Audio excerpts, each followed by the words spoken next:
students, welcome to my online classes. Today we are going to see a topic from mathematics. Name of the chapter is direct proportion and inverse proportion, and today's topics are practice set 37 and 38.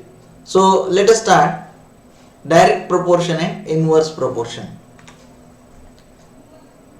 This is the first chapter of our second term, direct proportion and inverse proportion.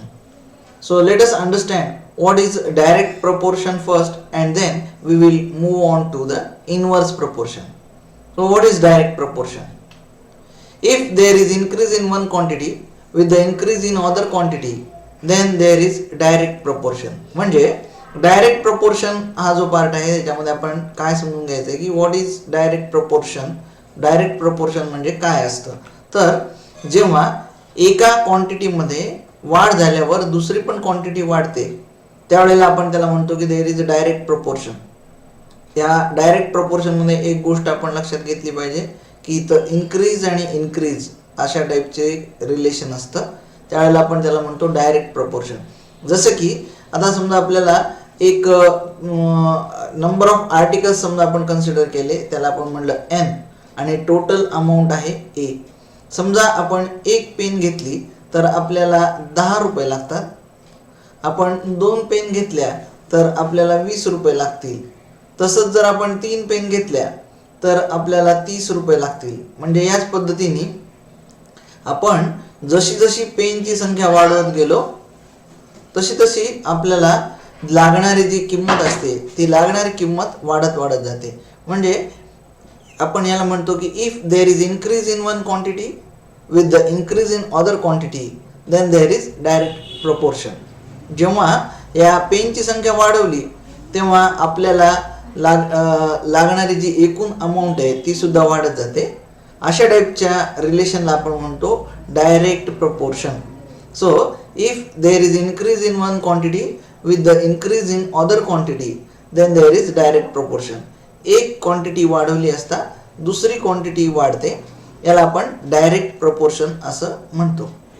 आता या direct प्रपोर्शनचं एक वैशिष्ट्य असं आहे की in direct proportion the ratio of two quantities remains constant.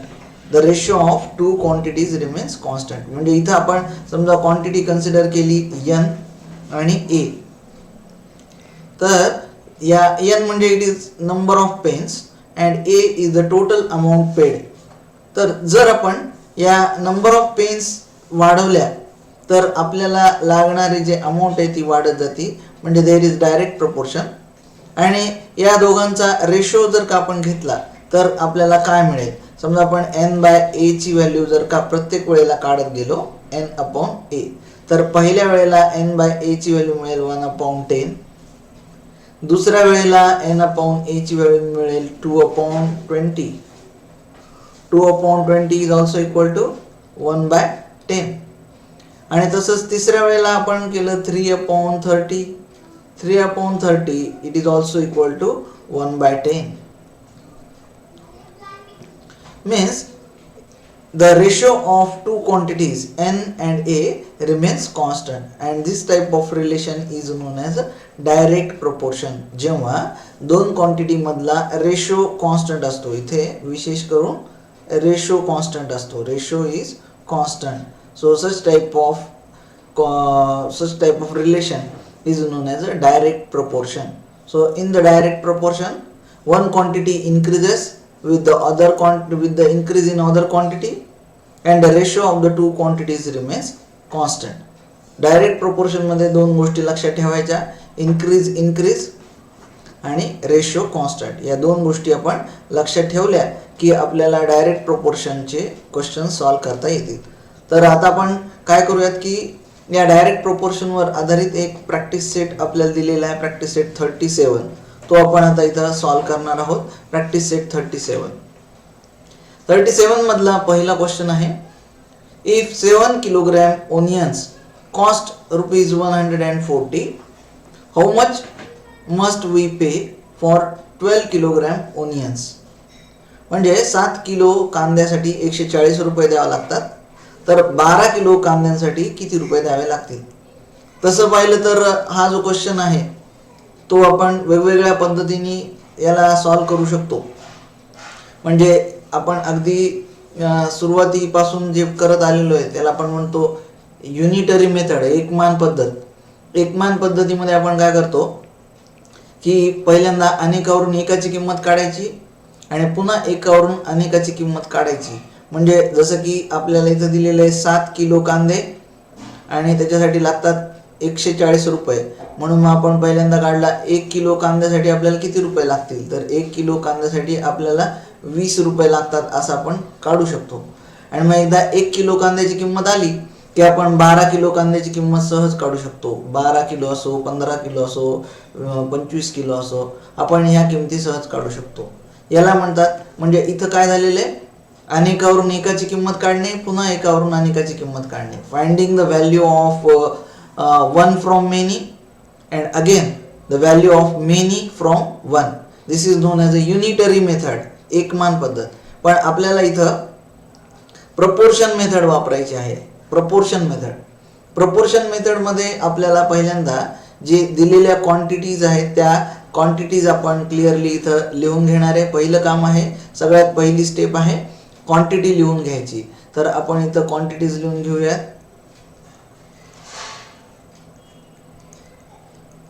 Quantity and the cost और amount.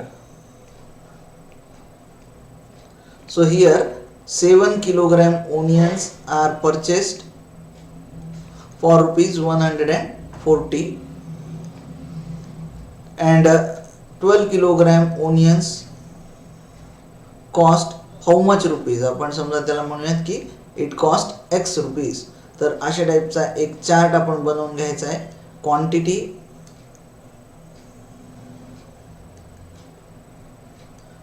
ज्या दिलेल्या आहेत त्या आपण या चार्टमध्ये लिहून घेतलेल्या आहेत. आता या क्वांटिटी लिहून घेतल्यानंतर आपण याच्यामध्ये कोणतं व्हेरिएशन आहे ते एकदा समजून घ्यायचं आहे. कोणतं व्हेरिएशन आहे हे समजण्यासाठी बघायचं आहे. आपल्याला इथं दिलेलं आहे कांदे आणि त्यांची किंमत. तर कांदे, घेतलेल्या कांद्यांची जर का संख्या वाढवली तर आपल्याला लागणारे पैसे वाढतील. म्हणजे इन्क्रीज रिलेशन आहे. If there is increase relation, it means that there is direct proportion. मग आपण इथं proportion आपण मेन्शन करणार आहोत. there is direct variation.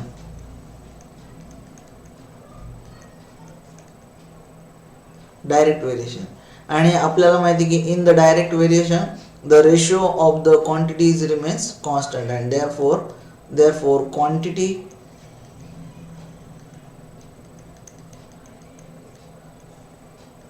upon cost is equal to constant. This is equal to a constant number. constant म्हणजे स्थिर संख्या. जसं की आपण त्या पेनच्या एक्झाम्पल मध्ये पाहिलं तर 1/10 असा इथं कोणत्या ना कोणता तरी नंबर आपल्याला मिळेल. The quantity upon cost is equal to constant. मग आपण या क्वांटिटी बाय कॉस्टचा रेशो घेऊयात. पहिले क्वांटिटी होती 7 किलो आणि कॉस्ट होती 140. तर त्यावरून आपल्याला लिहिता येईल 7 अपॉन 140 इज इक्वल टू, दुसऱ्यांदा क्वांटिटी होती 12 किलोग्रॅम्स आणि कॉस्ट होती x. So 12/x. It means that 7 upon 140 is equal to 12/x. आता याला सिम्प्लिफाय करूयात. 7 into x is equal to 12 into 140. So x is equal to 12 into 140 divided by 7. याला आपण जर का सिम्प्लिफाय केलं तर 7 म्हणजे 7, 7 2 जा 14 आणि त्याच्यावर एक 0 टाकला तर x is equal to 12 into 20, that is equal to 240 rupees. So the cost of 12 kilogram onion is rupees 240. This is the first question. म्हणजे आपण इथं या अशा टाईपच्या एक्झाम्पल मध्ये तीन गोष्टी, आपण काही गोष्टी लक्षात ठेवायच्यात. पहिली गोष्ट म्हणजे आपल्याला इथं टेबल तयार करायचं आहे. दुसरी गोष्ट म्हणजे आपल्याला इथं टाईप ऑफ व्हेरिएशन मेन्शन करायचं आहे.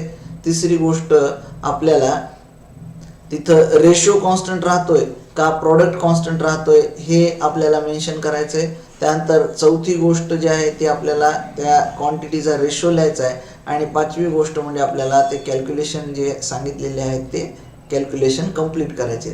तर अशा 5 स्टेपमध्ये आपण हे सगळा क्वेश्चन सॉल्व करू शकतो. पहिल्यांदा टेबल तयार करणे, नंतर व्हेरिएशन ओळखणे, नंतर कॉन्स्टंट काय राहतो रेशो का प्रोडक्ट हे बघणे, आणि नंतर तो जो कॉन्स्टंट रेशो आहे तो मांडला आणि त्यानंतर कॅल्क्युलेशन करून आपण ते क्वेश्चन सॉल्व केला. तर अशा टाईपचाच आपण नेक्स्ट क्वेश्चन बघूयात. If 600 rupees buy 15 bunches of feed, how many will 1280 rupees buy. म्हणजे बंचेस ऑफ फीड म्हणजे आपल्याला इथं जे जुड्या असतात किंवा बंच म्हणजे जुड्या किंवा त्याला आपण गठ्ठे म्हणतो किंवा पेंड असे तर आपण इथं म्हणू शकतो. जनावरांच्या खाण्यासाठी ज्या पेंड असते कडब्याची, ती कडब्याची पेंड आहे.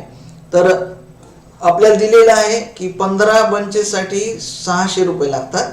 तर 1280 रुपयांमध्ये किती बंचेस आपल्याला मिळतील. मग आपण पुन्हा एकदा तशाच टाईपचा एक टेबल तयार करून घेऊ.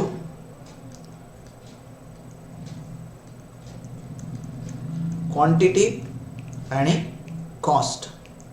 So here 15 bunches cost rupees 600. So X bunches cost 1280. तर इथं एक गोष्ट आपण लक्षात ठेवायची की क्वांटिटी खाली क्वांटिटीज लिहिली पाहिजे आणि कॉस्ट खाली कॉस्टच लिहिली पाहिजे. बऱ्याच वेळेला विद्यार्थी इथं ही चूक करतात की कॉस्ट खाली क्वांटिटी आणि क्वांटिटी खाली कॉस्ट लिहितात. त्यामुळं त्यांच्या बऱ्याच उत्तरामध्ये चूक होण्याची शक्यता असते. क्वांटिटी खाली क्वांटिटी आणि कॉस्ट खाली कॉस्ट असंच लिहायचं आहे. त्यांची जागा आपण इकडे तिकडे बदलायची नाही. तर आपण पहिलं काम केलेलं आहे, आपण इथं टेबल तयार केला. आता दुसरं काम आहे यांच्यात व्हेरिएशन ओळखणे. व्हेरिएशन आपल्याला क्लिअर समजू शकतंय किंवा प्रोपोर्शन, ज्याला व्हेरिएशनही म्हणता येईल किंवा प्रोपोर्शन आहे. तर इथं जर का आपण नंबर ऑफ बंचेस वाढवले तर लागणारी अमाऊंट वाढेल आणि नंबर ऑफ बंचेस कमी केले तर अमाऊंट कमी होईल. म्हणजे there is direct variation, there is direct proportion, and therefore quantity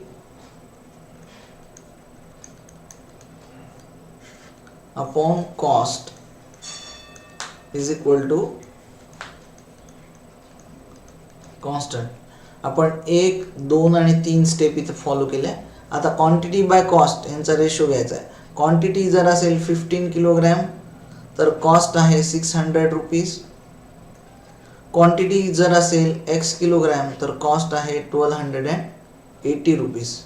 याला क्रॉस मल्टिप्लिकेशन करू. 15 into 1280 is equal to 600 into x. तर हे होईल therefore 15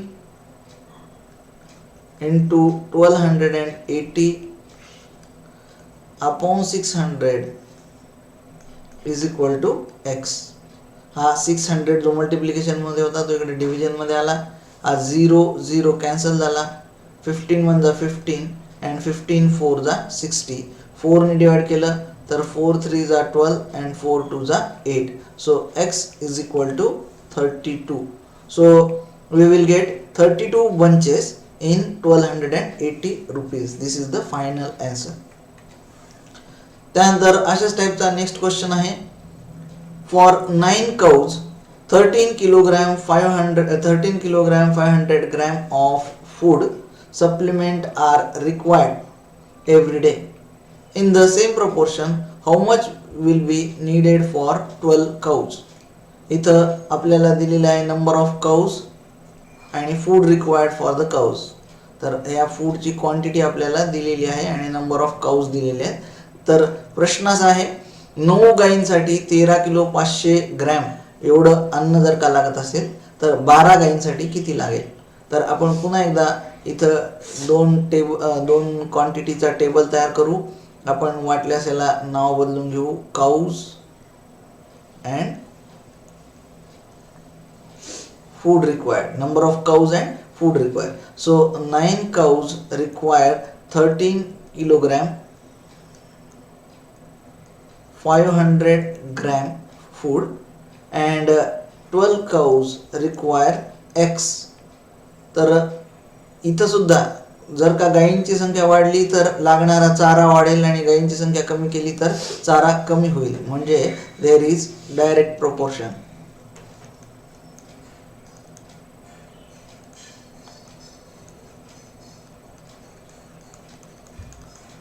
There is direct proportion and therefore cows upon food is equal to constant. The ratio of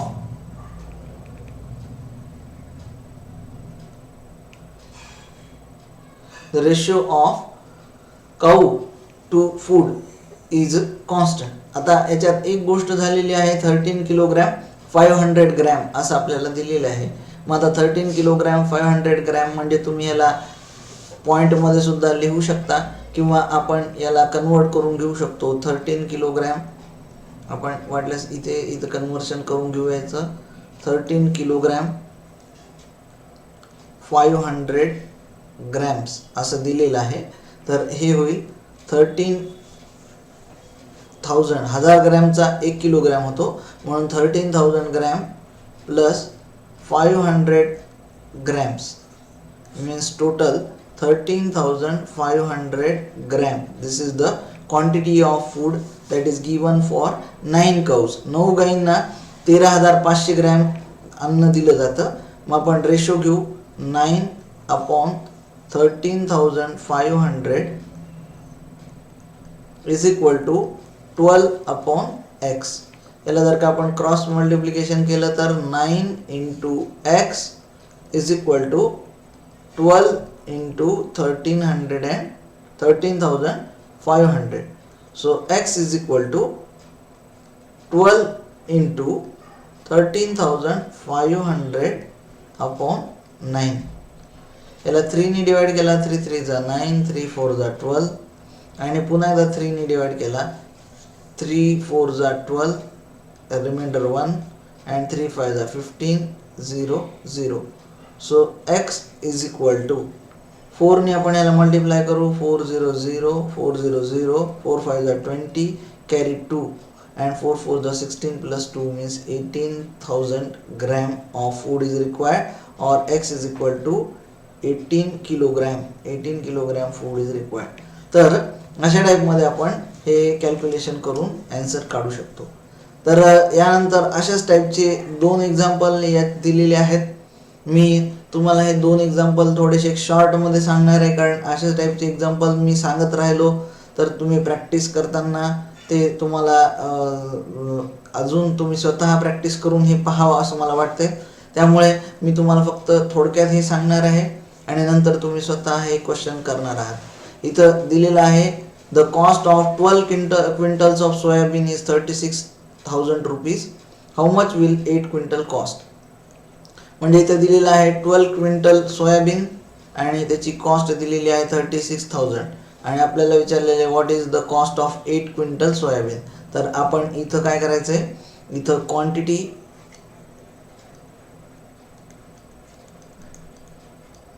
आणि cost असा table तयार करायचा. Quantity आहे 12 किलोग्राम तर त्याची कॉस्ट आहे 36,000 आणि क्वांटिटी आहे 8 किलोग्राम तर त्याची कॉस्ट आहे x. तर लक्षात ठेवा क्वांटिटी खाली क्वांटिटी आणि कॉस्ट खाली कॉस्ट आली पाहिजे. क्वांटिटी वाढली की कॉस्ट वाढली, there is direct proportion, so the ratio remains constant and therefore 12/36,000 is equal to 8/x. तर ह्याला सिम्प्लिफाय करायचं आहे आणि याला सिम्प्लिफाय करून तुम्ही फायनल आन्सर काढू शकता. तर हा होता क्वेश्चन नंबर 4. हा तुम्ही प्रॅक्टिससाठी हा क्वेश्चन घ्यायचा आहे, प्रॅक्टिस करून हे स्वतः याचा आन्सर शोधायचा आहे. सेम अशाच टाईपचा एक क्वेश्चन आहे question number 5. 2 mobile cost 16,000 rupees. So how much money will be required to buy 13 such mobiles. So here also the quantity number of mobiles and the total amount is given. So here quantity and cost. Again the table will be same type of a table, and here 2 mobile cost 16,000, then what will be the cost of 13 mobiles? So let us suppose it is x. पुन्हा एकदा तेच करायचे, मोबाईलची संख्या वाढली की लागणारे पैसे वाढले, म्हणजे ते डायरेक्ट प्रपोर्शन आहे, डायरेक्ट प्रपोर्शन इथं मेन्शन करायचं आणि रेशो कॉन्स्टंट असेल, म्हणजे आपल्याला इथं लिहिता येईल 2/16,000 इज इक्वल टू 13/x. आणि याला सिम्प्लिफाय करायचे, 2 मोबाईलसाठी 16,000 रुपये लागतात, तर 13 मोबाईलसाठी किती रुपये लागतात हे तुम्ही सिम्प्लिफाय करून काढू शकता. तर अशा टाईपचा हा होता प्रॅक्टिस सेट 37. आता आपल्याला बघायचं ते इनव्हर्स प्रपोर्शन. इनव्हर्स प्रपोर्शन काय असतं? जसं डायरेक्ट प्रपोर्शन असते त्याच टाईपमध्ये इनव्हर्स प्रपोर्शन असते. इनव्हर्स प्रपोर्शन मध्ये काय आहे की if there is increase in one quantity with the decrease in other quantity, म्हणजे एकीकडे इन्क्रीज झाला तर दुसरीकडे डिक्रीज झाला, एका क्वांटिटीमध्ये इन्क्रीज तर दुसऱ्या क्वांटिटीमध्ये डिक्रीज, असं जर होत असेल तर त्याला आपण म्हणतो inverse proportion. There is inverse proportion. तर याचं एक्झाम्पल आपल्याला घेता येईल. समजा आपल्याला एखादं काम करायचं आहे, समजा एखाद्या घरामध्ये एखाद्या खोलीला आपल्याला रंग द्यायचा आहे. खोलीला रंग देत असताना समजा आपण म्हणूयात की एक मजूर आहे, त्या एका मजुराला रंग देण्यासाठी जर आपल्याला 4 तास लागत असतील, तर आपण नंतर काय करूया की म्हणजे आपण इथं काय केलं, पहिल्यांदा नंबर ऑफ पर्सन आणि टोटल टाइम टेकन असं जर का आपण रिलेशन काढलं. Suppose that only 1 person is appointed for doing the work, then he will take 4 hours to complete the work. And if suppose the number of worker is increased, means if we appoint 2 workers, then they will complete the work in 2 hours. And if we appoint 4 workers, then they will complete the work in 1 hour. म्हणजे एक मजूर जर एका खोलीला रंग देण्यासाठी 4 तास लावत असेल, तर 2 मजूर ते काम 2च तासात करतील, आणि 4 मजूर जर कामाला लावले तर ते 1च तासात करतील. म्हणजे आपण जर का नंबर ऑफ वर्कर्स वाढवले तर लागणारा वेळ कमी होत जातो, म्हणजे हा जो वेळ आहे तो कमी होतो. तर जितके जास्त तुम्ही मजूर कामाला लावाल तेवढा वेळ कमी लागेल. म्हणजे देर is increase in one quantity with the decrease in other quantity, then there is inverse variation. Inverse variation काय आहे हे तुम्हाला समजलं असेल की आता समजा दुसरं एक एक्झाम्पल घ्यायचं, तर आपल्याला एका ठिकाणाहून दुसऱ्या ठिकाणी जायचं आहे. आपण जर का गाडीची स्पीड वाढवली तर टाईम कमी लागेल, आणि स्पीड कमी केली तर टाईम जास्त लागेल. म्हणजे आपण जर का सायकलवर गेलो किंवा पायी गेलो तर आपल्याला जास्त वेळ लागेल, कारण आपली स्पीड कमी असेल, म्हणून वेळ जास्त लागला. पण जर का आपण स्पीड वाढवली, म्हणजे आपण मोटरसायकलवर गेलो तर स्पीड वाढवली तर आपल्याला लागणारा टाईम कमी होईल. आणि तेच जर का आपण एखाद्या महागड्या कारमध्ये गेलो तर आपल्याला आणखी वेळ कमी लागेल. म्हणजे if there is increase in one quantity with the decrease in other quantity, there is inverse proportion. And in the inverse proportion the product of 2 quantities remains same. Means here if we observe the ratio, आपण समजा इथं हा ratio घेतला n/t, तर पहिल्यांदा हा ratio येतो 1/4, दुसऱ्यांदा हा रेशो येतो 2/2 म्हणजे 1, आणि तिसऱ्यांदा हा रेशो येतो 4. तर इथं रेशो कॉन्स्टंट राहत नाही, रेशो चेंज होत जातो. जसं की आपल्या डायरेक्ट प्रपोर्शनमध्ये होत होतं, रेशो कॉन्स्टंट राहत होता. इथं रेशो कॉन्स्टंट राहत नाही. मग इथं काय कॉन्स्टंट राहतं, तर प्रोडक्ट कॉन्स्टंट राहतो n/t. म्हणजे हा 1/4 is equal to 4, 2/2 is equal to 4, and 4/1 is also equal to 4. So if there is if the product of 2 quantities remains same, then there is inverse proportion. Inverse proportion मध्ये 2 गोष्टी लक्षात ठेवायच्या. इथं product constant असेल आणि एक quantity वाढल्यावर दुसरी क्वांटिटी कमी होते, त्यावेळेला त्याच्यात इनवर्स प्रोपोर्शन असतं. तर आपण ह्याच्यावर आधारित काही एक्झाम्पल घेऊयात. प्रॅक्टिस सेट 38 मध्ये एक एक्झाम्पल दिले. सेम टाईपचे आपण मेथड वापरणार आहे. पहिल्यांदा क्वांटिटी लिहून घेणार आणि नंतर मग आपण कोणतं त्याच्यामध्ये प्रपोर्शन आहे ते आयडेंटिफाय करू आणि मग नंतर त्याला सिम्प्लिफाय करू. तर इथं दिलंय 5 workers take 12 days to weed a field. How many days would 6 workers take and how many would 15 take? म्हणजे वीड म्हणजे काय असतं की जमिनीला मशागत करायची आहे, त्याला तण काढायचे. 5 workers टेक 12 days. म्हणजे आपण इथं करूयात वर्कर्स आणि time. 5 workers will take 12 days. So how many days are required to by the 6 workers? Number of workers 6, then how much is the time? Workers जर का 5 असतील तर 12 दिवस लागतील, वर्कर जर 6 असेल तर किती दिवस लागतील, हा पहिला क्वेश्चन आहे. आणि त्यातच दुसरा क्वेश्चन दिलेला आहे, how many would 15 take, means how much time is taken by 15 workers. So suppose that 15 workers will take y hours or y days, the 15 workers will take y days. So here if we increase the number of workers, then the time taken will be decreased, and if we decrease the number of workers, then the time taken will be decreased. So there is increase in one quantity with the decrease in other quantity, and therefore there is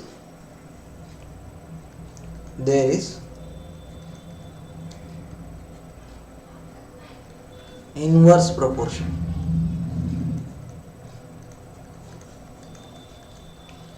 inverse proportion मध्ये आपण सांगितलं की product constant राहतो, therefore workers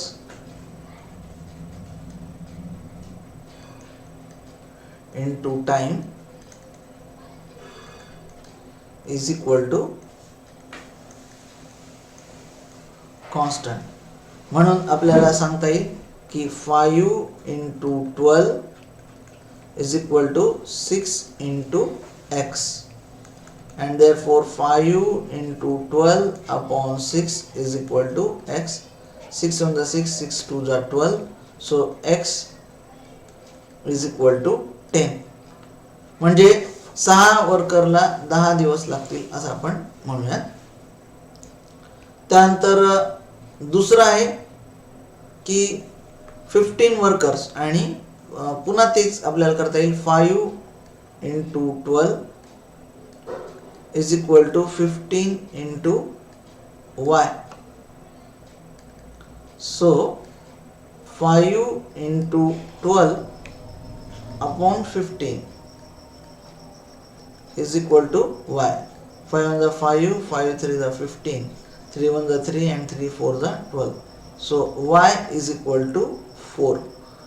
तर आपल्याला म्हणता येईल की 15 workers will take only 4 days to complete the work. तर अशा टाईपमध्ये आपण हे क्वेश्चन सॉल्व करू शकतो. आता क्वेश्चन नंबर 2 आहे, त्याच्यात दिलेले Mohan Rao took 10 days to finish a book reading 40 pages every day. How many pages must he read in a day to finish it in 8 days? प्रश्नाचा अर्थ आपण नीट समजून घेऊ. बऱ्याचदा असं होतं की आपल्याला प्रश्नाचा अर्थ समजत नाही. आपण प्रश्न जर का समजला नाही तर तो हळूहळू आणि पुन्हा पुन्हा वाचायचा, म्हणजे आपल्याला कळेल. इथं दिलेले मनोहर राव टूक 10 days, म्हणजे मनोहर रावांना 10 दिवस लागतात. मनोहर राव टूक 10 days कशासाठी? टू फिनिश अ बुक, म्हणजे एक पुस्तक वाचण्यासाठी त्यांना 10 दिवस लागतात.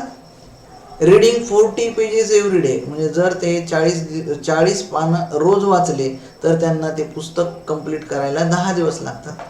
How many pages must he read in a day to finish it in 8 days. मग जर त्यांना ते पुस्तक 8च दिवसांमध्ये कंप्लीट करायचं असेल तर त्यांनी रोज किती पानं वाचावी असा प्रश्न आहे. म्हणजे मनोहरराव 10 दिवसात एक पुस्तक पूर्ण करतात जर त्यांनी रोज 40 पानं वाचले तर, आणि जर त्यांना ते 8च दिवसात पूर्ण करायचं असेल तर त्यांनी ते पुस्तक रोज किती पानं वाचलं पाहिजे. मग आपण इथं काय करू की आपल्याजवळ 2 क्वांटिटी दिलेल्या आहेत, एक आहे ते 10 days आणि 40 pages. मग आपण इथं क्वांटिटी लिहूया डेज आणि pages. 10 days 40 pages. 8 days x pages. जर रोजचे पानं वाढवले तर लागणारे वेळ कमी असेल आणि जर का रोजचे पानं कमी केले तर लागणारा वेळ हा जास्त असेल आणि त्यामुळे देयर इज इनव्हर्स व्हेरिएशन.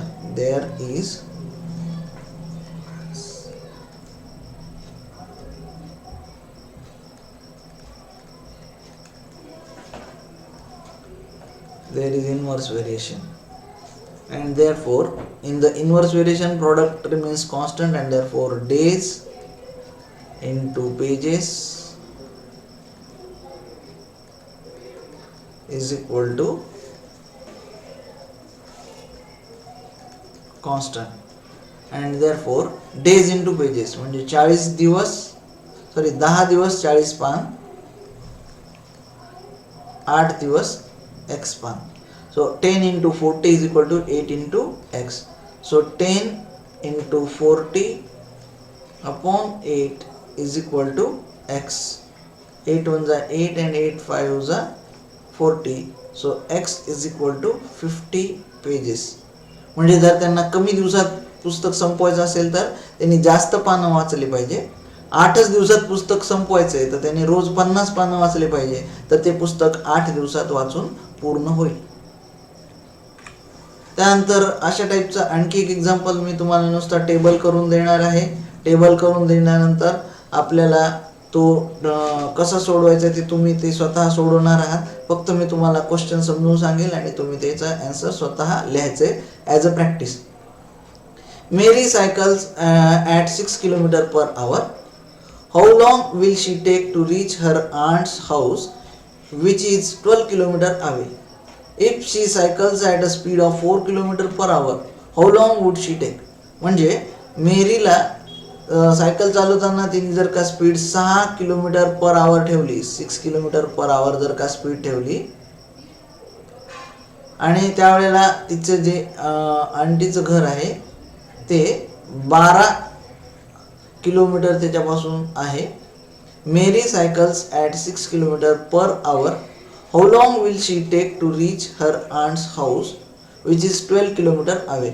म्हणजे मेरीच्या आंटीचं घर आहे 12 किलोमीटर दूर आणि तिला 6 ची स्पीड जर तिने ठेवली, दर तासाला 1 तासाला 6 किलोमीटर असं जर का तिने ठेवलं तर तिला आंटीच्या घरी पोहोचण्यासाठी किती वेळ लागेल.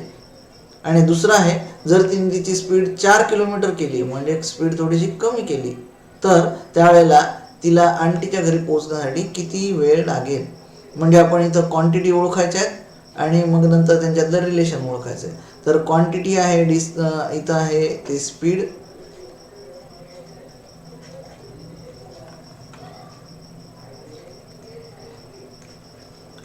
आणि टाइम. तर जर तिने 6 ची स्पीड ठेवली तर तिला 1 तास लागतो आणि जर तिने 4 ची स्पीड ठेवली तर तिला तिला 6 ची स्पीड जर का ठेवली तर तिला 2 तास लागतात. कारण की हे जे अंतर आहे हे अंतर आहे 12 किलोमीटरचं.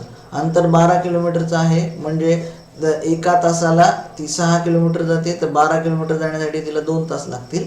आणि जर का तिने स्पीड 4 ची ठेवली तर तिला किती वेळ लागेल म्हणजे x लागेल असा बघू. स्पीड वाढवली तर लागणारा वेळ कमी असेल, स्पीड कमी केली तर लागणारा वेळ जास्त असेल. त्यामुळे इथं आपण म्हणणार की there is inverse variation and in inverse variation product remains constant. So 6 × 2 is equal to 4 × x. याला सिम्प्लिफाय करायचं आणि आपल्याला उत्तर काढायचं की किती वेळ लागेल. तर हे होता क्वेश्चन नंबर 3. हा क्वेश्चन तुम्ही ॲज अ प्रॅक्टिस इथं सॉल्व करणार आहात. आणि एक शेवटचा क्वेश्चन आहे, the stock of grain in government warehouse last 30 days for 4000 people.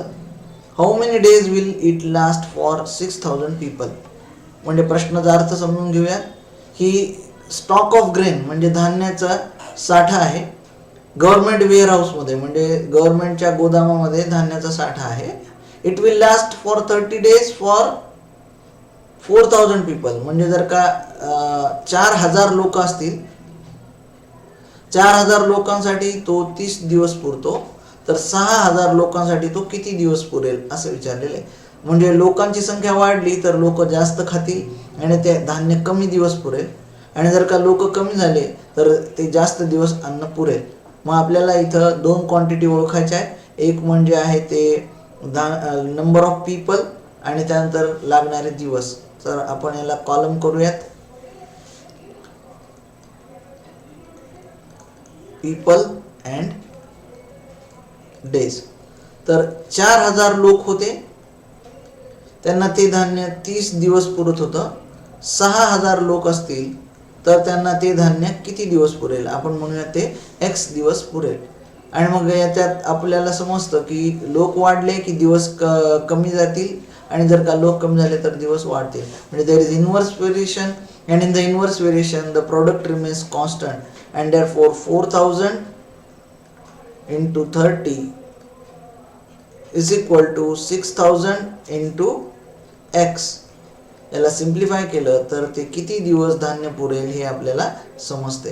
तर असे हे प्रत्येक एक्झरसाइज मधले 2-2 एक्झाम्पल तुम्ही ॲज अ प्रॅक्टिस सॉल्व करायचे आहेत.